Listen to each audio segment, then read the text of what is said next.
Hi ಮಕ್ಕಳೇ, ಈ ದಿನ ನಾನು ನಿಮಗೆ ಮುಚ್ಚೋರೆ ಮಾಡೋದನ್ನು ಕಲಿಸ್ಕೊಡ್ತಾ ಇದ್ದೀನಿ. ಈಗ ನಾವು 1 kg ಅಷ್ಟು ಚೆನ್ನಾಗಿ 2-3 ಸಲ ತೊಳೆದು ನೀರು ಸೋಯಿಸಿ ಒಣಗಾಕಿರೋ ಅಕ್ಕಿ, ಹಾಗೆ ತೊಳಿಬೇಕಷ್ಟೇ, ಅದು ನೆನೆ ಹಾಕಬಾರ್ದು. ನೋಡಿ, 1/4 kg ಅಷ್ಟು ಉದ್ದಿನಬೇಳೆ ಚೆನ್ನಾಗಿ ಅಂದರೆ ಕೆಂಪಗಾಗೋಷ್ಟು ಮಾತ್ರ ಫ್ರೈ ಮಾಡಬೇಕು, ಭಾಳ ಸೀದೋಗಂಗೆ ಮಾಡಬಾರ್ದು. ಹಾಗೆ ನಾವು ಕಡಲೆಬೇಳೆ ಒಂದು ಅರ್ಧ kg ತೊಗೊಂಡಿದ್ದೀನಿ. 1 kg ಅಕ್ಕಿಗೆ ಅರ್ಧ kg ಅಷ್ಟು ಕಡಲೆಬೇಳೆ. ಇದನ್ನು ಅಷ್ಟೇ ತೊಳಿಬಾರ್ದು, ತೊಳಿದಿರ ಹಂಗೆ ಗಟ್ಟಿ ಇರುವಾಗಲೇ ಉದ್ದಿನಬೇಳೆ ಕಡಲೆಬೇಳೆ ಫ್ರೈ ಮಾಡಬೇಕು.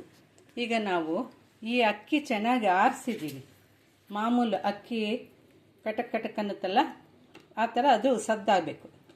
ಆ ಥರ ಆದಮೇಲೆ ಆ ಅಕ್ಕಿನ ತೊಗೊಂಡು ಈಗ ನಾವು ಸ್ಟವ್ ಮೇಲೆ ಒಂದು ಬಾಣಲಿ ಇಟ್ಕೊಂಡು ಅದರೊಳಕ್ಕೆ ಸ್ವಲ್ಪನೇ ಅಕ್ಕಿ ಹಾಕ್ಕೋಬೇಕು. ಅಂದರೆ ನಾನೀಗ ಒಂದು ಪಾವು ಹಾಕಿದ್ದೀನಿ. ಇದನ್ನು ನಾವು ಫ್ರೈ ಮಾಡಬೇಕು. ಈ ಥರ ಫ್ರೈ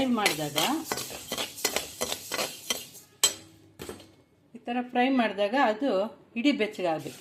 ಹಿಂಗೆ ಹಿಡಿದಾಗ ನಾವು ಇಡೀ ಬೆಚ್ಚಗಾಗಬೇಕಷ್ಟೇ. ಅದು ನೋಡಿ, ಈ ಥರ ಭಾಳ ಹುರಿದು ಬಿಟ್ವಿ ಅಂದರೆ ಅದನ್ನು ನಾವು ಹುರಿಟ್ಟು ವಾಸನೆ ಬರೋಂಗೆ ಆಗುತ್ತೆ. ಮುಚ್ಚೋರೆ ವಾಸನೆ ಥರ ಆಗಲ್ಲ.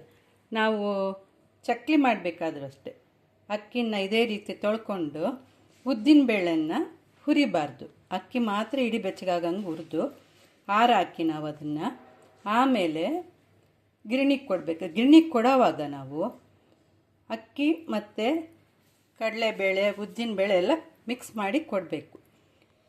ಅಷ್ಟರ ತನಕ ನಾವು ಬೇಳೆಗಳೆಲ್ಲನೂ ಬೇರೆ ಬೇರೆಯೇ ಇಟ್ಟಿರಬೇಕು. ಇಲ್ಲ ಅಂದರೆ ಅಕ್ಕಿ ಎಲ್ಲನೂ ಹಿಟ್ಟು ಮೆತ್ತಗೆ ಬರುತ್ತೆ, ಮತ್ತು ನಾವು ಚಕ್ಲಿ ಮಾಡೋವಾಗ ಗಟ್ಟಿ ಬರೋದಿಲ್ಲ. ಅದು ನಾವು ಚಕ್ಲಿ ಮಾಡಬೇಕಾದ್ರೆ, ಮುಚ್ಚೋರೆ ಮಾಡಬೇಕಾದ್ರೆ, ಇವಾಗ 1 kg ಇದಕ್ಕೆ ಒಂದು ದೊಡ್ಡ ಸೌಟಷ್ಟು ಎಣ್ಣೆ ಕಾಯಿಸಿ ಹಾಕಬೇಕು.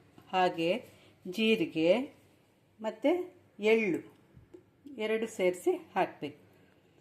ಉಪ್ಪು, ಇದನ್ನು ನಾವು ಎಷ್ಟು ಬೇಕಷ್ಟು ನೋಡಿಕೊಂಡು ಹಾಕ್ಬೋದು. ಖಾರ ಬೇಕಾದರೂ ಖಾರ ಹಾಕ್ಕೋಬೋದು, ಇಲ್ಲಾಂದರೆ ಉಪ್ಪು ಮಾತ್ರ ಹಾಕ್ಕೊಂಡು ಮಾಡ್ಬೋದು. ತುಂಬ ಚೆನ್ನಾಗಿ ಬರುತ್ತೆ. ಇದನ್ನು ಮೆತ್ತಗೆ ಮಾಡ್ಕೊಂಡ್ವಿ ಅಂದರೆ ನಾದವಾಗ ಕಟ್ಕಟಿ ಬರುತ್ತೆ. ಚಕ್ಲಿ ಮುಚ್ಚೋರೆ ಅವೆಲ್ಲ ನಾವು ಸ್ವಲ್ಪ ಗಟ್ಟಿಯಾಗಿ ಮಾಡಿಕೊಂಡೆ ಹಿಂಡ್ಕೋಬೇಕು, ಆವಾಗ ಚೆನ್ನಾಗಿ ಬರುತ್ತೆ. ನೀವು ಎಲ್ಲ ಕೇಳಿದ್ದಕ್ಕೆ ನಿಮಗೆ